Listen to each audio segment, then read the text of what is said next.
Entrevista Venevisión. Líder en opinión. Por tu canal independiente, Venevisión. Tal como lo anunciamos, tenemos la conversación con Ramón Guillermo Aveledo, él es secretario ejecutivo de la Mesa de la Unidad Democrática. Gracias por estar aquí con nosotros. Encantado de estar aquí, un saludo. Quisiera que comenzáramos esta entrevista hablando de lo que sucedió el día de ayer. Vimos que fue una reunión extensa donde hay resultados concretos que dan señales de avance. Sin embargo, hay muchos sectores que dentro de la oposición y dentro del chavismo se muestran un poco escépticos a lo que el diálogo pueda concretar. ¿Qué le diría usted a esas personas que no confían en el diálogo como camino? Que comprendo su escepticismo, comprendo sus dudas, al fin y al cabo son propias de una situación como la que hemos vivido de polarización extrema, de crispación, pero que hay motivos para apostar al diálogo como opción. ¿Por qué? Porque las cosas pueden cambiar de dos maneras, o a través de una ruptura, que uno nunca sabe a qué puede llevar, y que normalmente apareja la violencia, o el camino de la política. El camino de la política, que supone el diálogo, supone el debate, supone la convivencia, y supone siempre que hay que contar con el otro, porque es imposible en política imponer, como hemos visto, como ha quedado demostrado, las imposiciones no producen buenos resultados. Eso no lleva a ninguna parte. Entonces, yo entiendo las dudas de esa gente, comprendo por qué se dan, pero también tenemos que comprender que aquí se ha abierto una posibilidad que tenemos que tratar de que dé resultados. No es fácil, no es sencillo, no es que es coser y cantar, no es como se decía antes en nuestra tierra, soplar y hacer botella, ¿no? Lo que pasa es que es un camino que es difícil, pero que hay que atreverse a transitar, porque si da resultado será una gran cosa. En el marco de los desarrollos y acuerdos se pudiera llegar a la conclusión de que el respeto a la Constitución y la Constitución como tal ha sido una gran ganadora de todo este proceso. De alguna manera, usted ha dicho en varias ocasiones que la agenda de la MUT está en el marco de la Constitución. ¿Se pudiera afirmar hoy en día que existe una agenda única dentro de la oposición o existen agendas paralelas? Yo creo que hay la agenda básica, hay diferencias en el seno de la oposición, es evidente, pero todas las posiciones están dentro del marco constitucional. Eso es muy importante. Aquí hay dos cosas que además en este diálogo han quedado muy claras y lo hemos dicho por separado y lo hemos dicho juntos también con motivo de las reuniones tenidas, una de ellas en cadena nacional, que fue muy importante que ocurriera para que, bueno, porque así como cuentas claras conservan amistades, el actuar con claridad, con transparencia, que esa primera reunión fuera a la vista de todo el país. Tuvo una sintonía descomunal. Esa noche la televisión, inclusive hasta muy avanzada la madrugada, sirve para que se vea que ni el gobierno es que arrió sus banderas y está rendido ante la oposición, ni que la oposición fue a entregarse o a vender nada en el gobierno. Tenemos posiciones muy distintas, posiciones muy diferentes, pero aquí lo que es principal es que factores políticos o personas que tienen diferencias tan marcadas, tan claras, sin embargo, están dispuestos a hablar, están dispuestos a conversar para encontrar solución común a los problemas del país. ¿El reconocimiento puede ser un punto de partida para cambiar el rumbo a la política nacional? Sí, yo creo que hay una cuestión de reconocimiento mutuo que es básico en la democracia. La democracia no es una cosa, la democracia parte de una realidad social elemental, endrina, que es el pluralismo.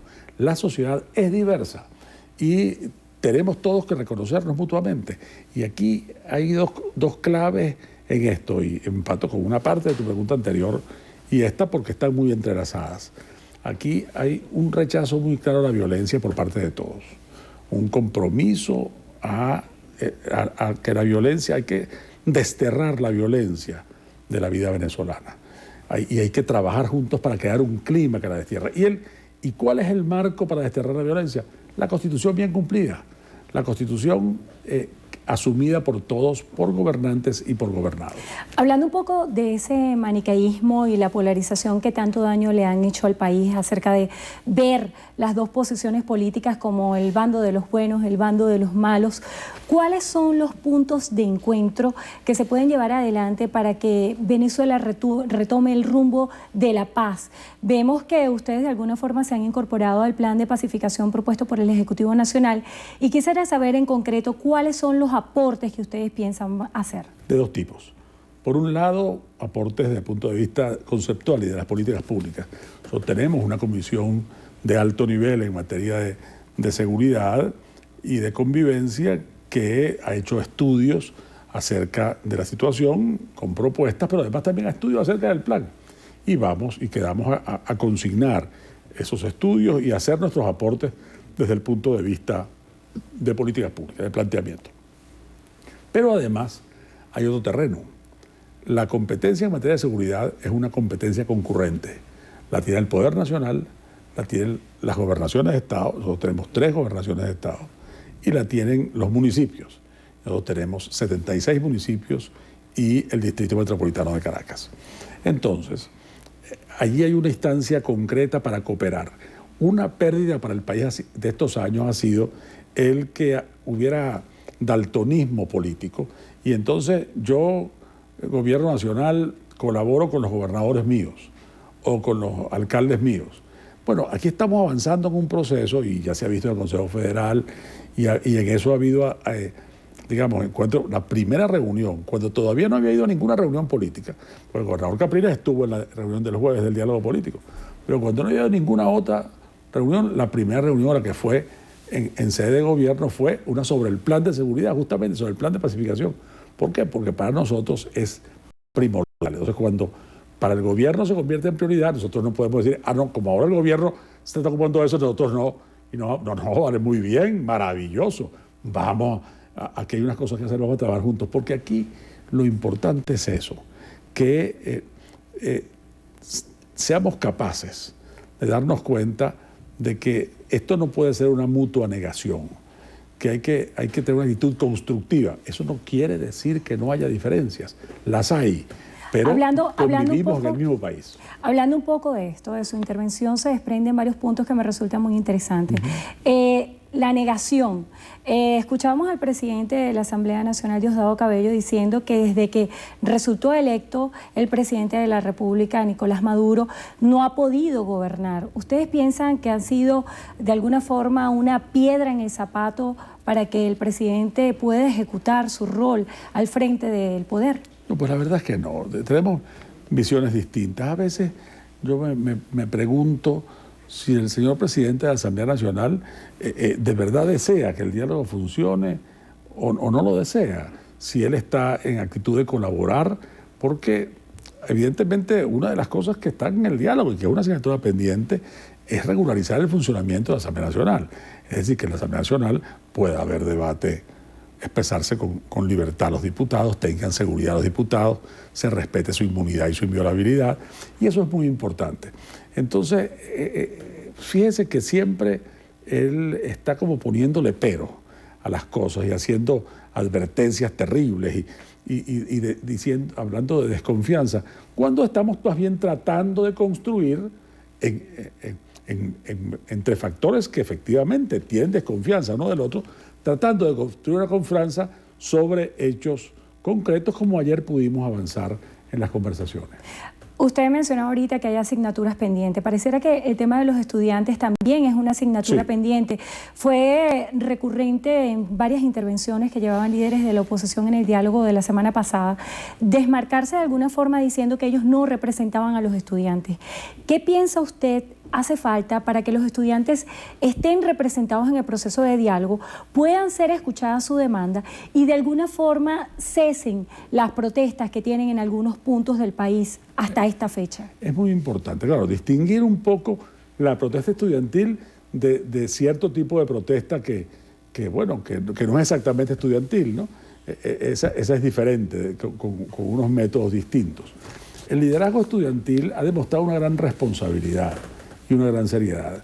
Nosotros volvimos a plantear ayer la conveniencia de que pronto se realice una reunión entre el liderazgo estudiantil, los dirigentes estudiantiles de las universidades, los que son elegidos por sus bases universitarias, presidentes de federación, presidentes de centros de estudiantes, representantes estudiantiles en los consejos universitarios y de facultad y de escuela, para ver cuáles son los planteamientos. Yo creo que ese acercamiento hará mucho bien y yo espero que así se produzca.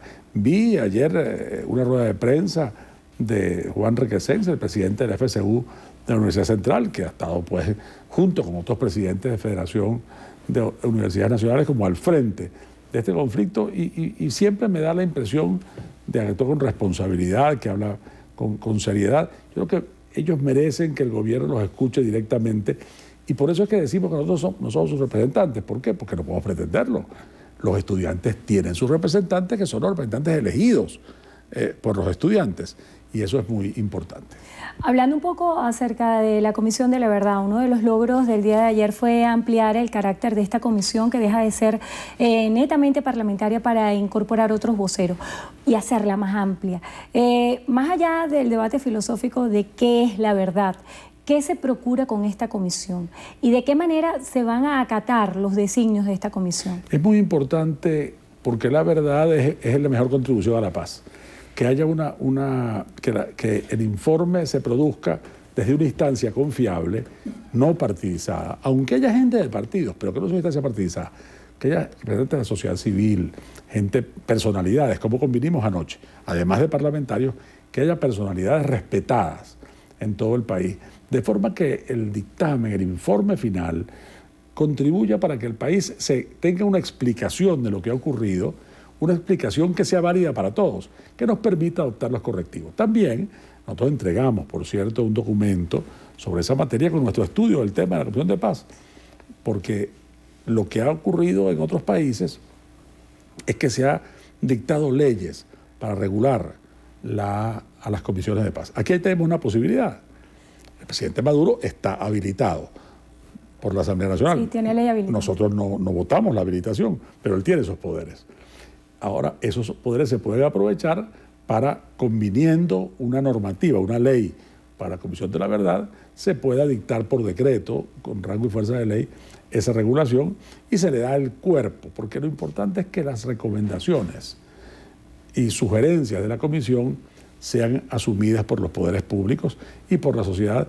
Eso hizo mucho bien en sociedades muy fuertemente divididas como África del Sur o como Chile o como Argentina, y el que hubiera una verdad recibida por todos y aceptada por todos contribuyó a la paz, a la reconciliación. Lo que no puede haber nunca es reconciliación o paz sin justicia. Y para la justicia es indispensable eso de la verdad. Entonces ayer hubo un avance, todavía no hemos concluido, vamos a decir, todos los contornos de la comisión, pero ya tenemos un compromiso asumido públicamente, lo mismo que el de renovar los poderes públicos con un sentido de equilibrio y de acuerdo a lo que dice la Constitución. Ya tenemos ese compromiso público pues, de una comisión amplia que no sea estrictamente parlamentaria, que no veta a los parlamentarios, pero que es más amplia que el ámbito exclusivamente parlamentario. El día de ayer también, como parte de los desarrollos y acuerdos, fue negada la ley de amnistía. Esta mañana Delsa Solórzano nos daba declaraciones y nos decía que, sin embargo, se iba a continuar por la liberación de los llamados presos políticos o políticos presos, como se refiere a ellos el Ejecutivo Nacional. ¿Cuál piensa usted deberían ser los próximos pasos? Pues mire, nosotros mantenemos la ley de amnistía como una bandera nuestra, porque la amnistía resolvería esos problemas todos de una vez. Entonces vamos a seguir luchando por eso. Ahora, en el diálogo vamos a tratar el asunto de dos maneras. Una manera es los casos previos a febrero de este año, presos, procesados. Aquí tenemos, imagínate tú, más de 3.000 dirigentes sindicales, dirigentes indígenas, dirigentes ambientalistas están sometidos a juicio con medidas restrictivas. Tenemos muchos casos. Entonces, esos casos anteriores a febrero de este año, que también los casos de los exilados, la idea es irlos viendo caso por caso. Bueno, resulta que en un momento llega a haber ambiente para la ley de amnistía, puede haber un acuerdo, maravilloso. Vamos a insistir en la ley de amnistía políticamente en la calle, en la opinión, pero en el diálogo vamos a buscar Y con relación a los presos y a los procesados de esta etapa, para eso es la Comisión de la Verdad, para poder, dilucidando los hechos, poder separar la paja del trigo y poder apuntar en la dirección de la justicia, que es lo que todos queremos.